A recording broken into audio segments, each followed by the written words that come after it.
Good afternoon, ladies and gentlemen. Welcome for today's COP meeting, whereby we're going to be discussing my own COP video, my own coaching video. So, as you guys know, I will be your facilitator for today. So, let's get it, yeah? So, before we start our meeting, just a brief recap of what I did, alright? Yes. So, my technical problem I was focusing on was attacking play, and my technical skills was dribbling using step over.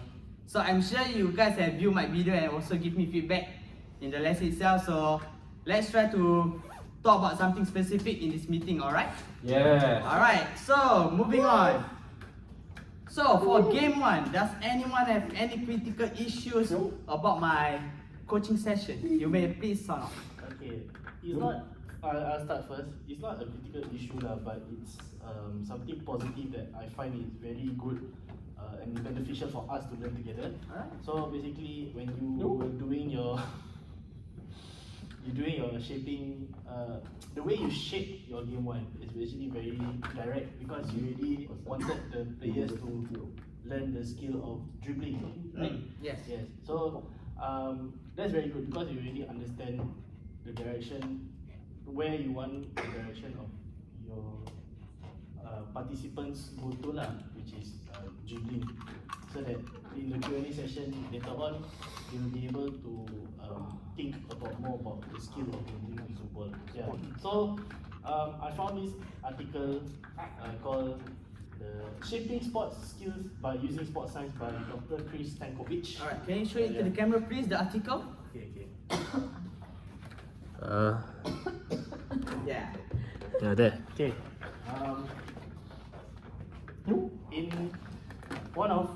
In the journal article, it says that the guy said that shaping is actually a great technique to help kids or participants to learn the sports skills that is necessary to excel and reach their full athletic potential. Yeah, so that's how I backed up my answer Yeah.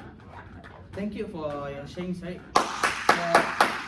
Based on what you say and your support on your of the article itself, I would still continue to do the same way for my game 1 as no one have any other issues. Am I right? Yes. So let's moving on. So for Q&A, does anyone have any critical issues? Me. Maybe I can share. Yeah, sure. Yeah. So, I think overall is quite well done. The flow is very smooth, and the way you question is good, but can be better Alright. Yeah. So the reason why I say so is basically what is good is that I feel that you question and challenge players. Yeah. So you manage to ask questions like, why do you think dribbling is important?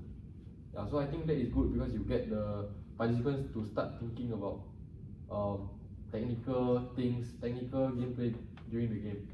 Yeah. So whatever I shared currently is with reference to this article, developing effective questioning in TGFU sessions by Philip Person from University of Wollongong, Australia. Alright, can you show it to the camera please? Alright, fantastic. Okay.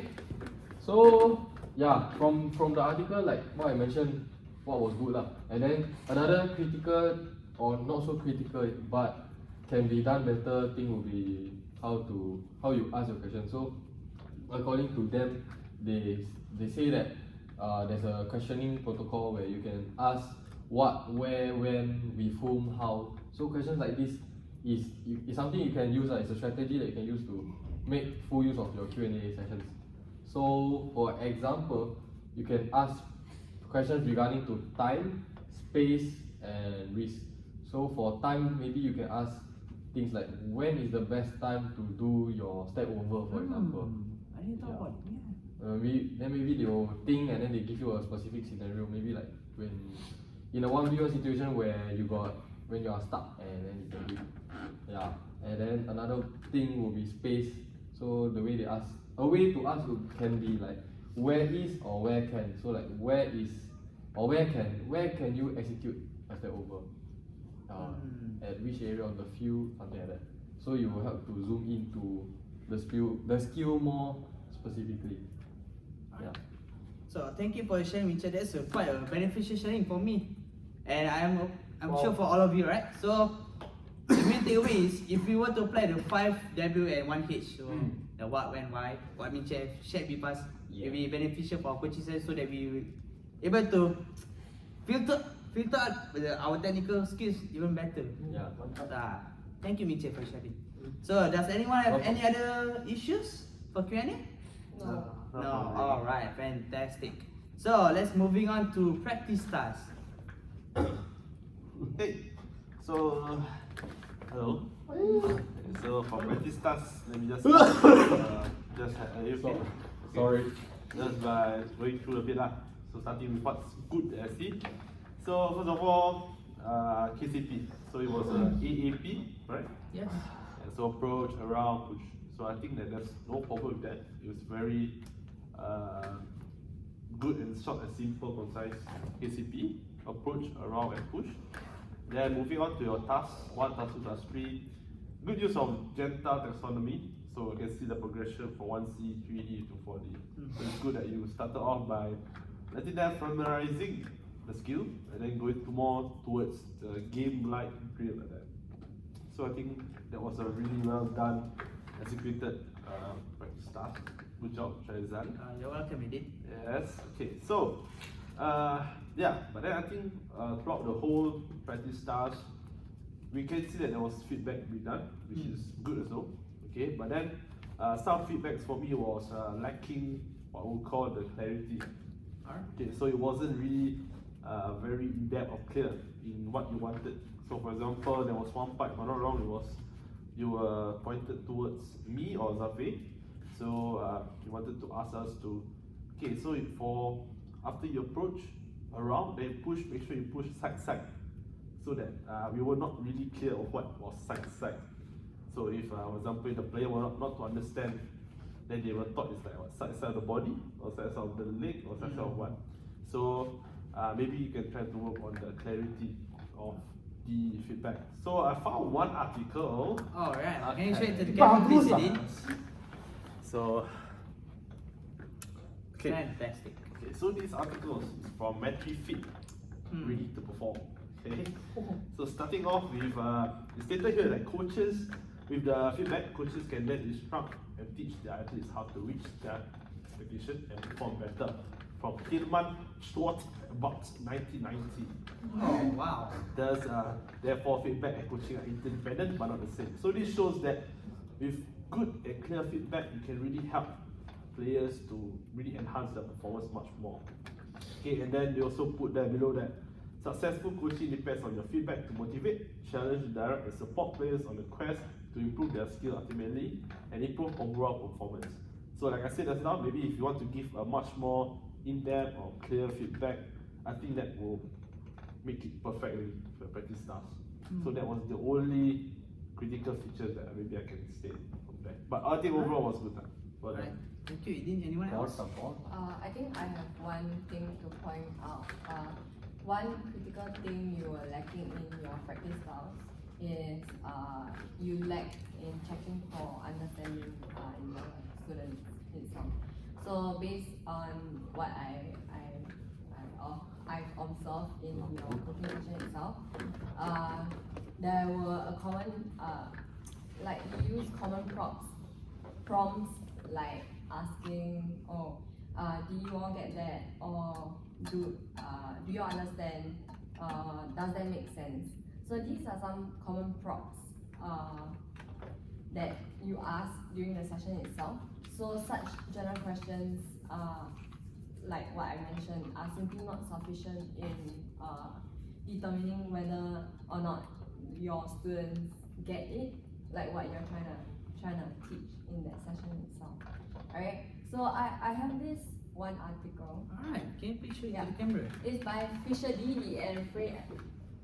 Fisher Yeah, D. talking about checking. Oh, checking for understanding. Yeah, here. Alright, thank you. Yeah, thank you. Oh, sorry. Okay. Never mind.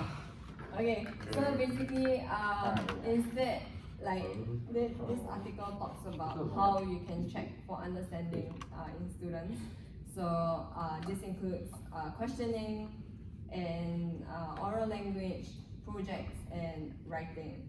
I think these are some things you can look into when you want to check for understanding in the participants, because after all, you want the students to understand like what you want your coaching session to be very effective, right? So by that, through that, you want the students to understand what you are trying to teach during that session, correct? Yes. Yeah. So these are some ways you can look into rather than questioning. Like have much more effective questions being asked. Yeah. So an example that was in the article itself, they did write. They did they did it on writing. So if you see here, they actually had a mind map on of the topics they were learning about. Yeah. If I were to do a writing in my session, so I need to show like a mind map for those visual learners, is it? Yeah, something like that. So we have so you give them like a scenario for if they don't understand Huh? your Alright, you sure. understand? Yes, I understand. So you can use visually. Yeah. Alright. So thank you, Aiden, as well, for giving me your feedback about my practice task. Not a problem. Because I thought my practice task was good, but based on the feedback, I could have done it better. Yeah, so that my participants were able to we understand the skills much more better and able to execute it Yes, sir. in a very effective way. Yeah. Alright, thank you for your feedback, guys. No. So let's wait, before we move on, anyone else? Nope. About practice? Alright. So let's move on to game 2. Me! Alright. Okay, so for game 2, I think you did a very good job. So before I start, I think overall, I think you did a very good job. You did a 3v3 with modification to your space in the game, and then you also implemented some conditions that enhances the play. But my focus on this game 2 will be the focusing play. Focusing, alright. Yeah, so focusing, I'll go more in depth in fist play. Okay, so I think for me, fist play, I think that is one of the points that I think you really did a great job in. Alright, thank you, Adam. Thank you. Because in the fist play one, you did a good call.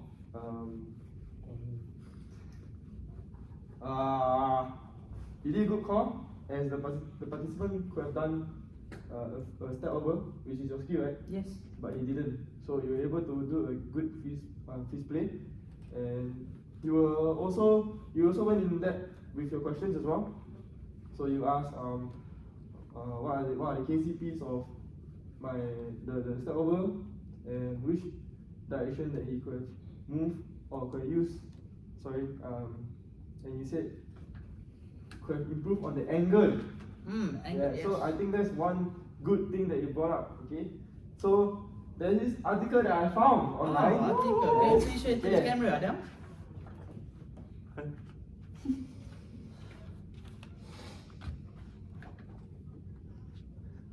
Alright. Thank you. Okay, this article is basically talks about how to use fist play. Okay, Alright. it's by Coach Top Top. Oh, wow. from Youth Soccer Coaching. Okay, so he basically talks about the procedure of what is a fist play. Essentially, we're using the 3 R's. Okay, so the 3 R's is review, rehearse, and restart. Okay, so yes, so I think Zan did a good job in reviewing what's the problem with the fist play. Rehearse meaning that the questioning.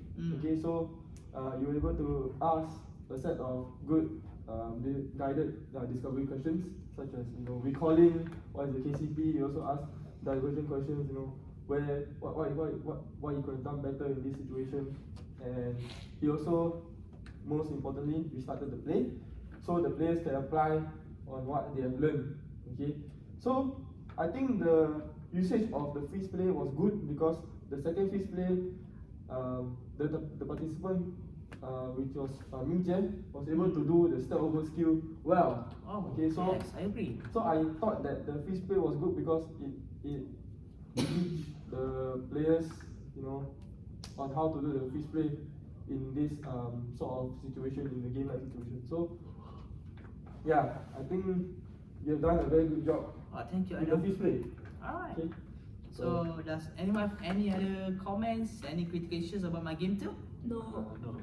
Alright, fantastic. So, to conclude what we have discussed, I'm sure we have discussed a lot, and it is beneficial for me, but also beneficial for you guys in your own coaching session, whereby the information that we share with each other, we can use it to enhance our practical skills and that we want to teach our participants. Am I right? Yes. Yes. Yeah. So, before we close out, does anyone have anything to say? Anything that they miss out? No, alright? So, thank you for your time, and I meet you in the next session. Thank you. Thank you. Very fast on, it's good.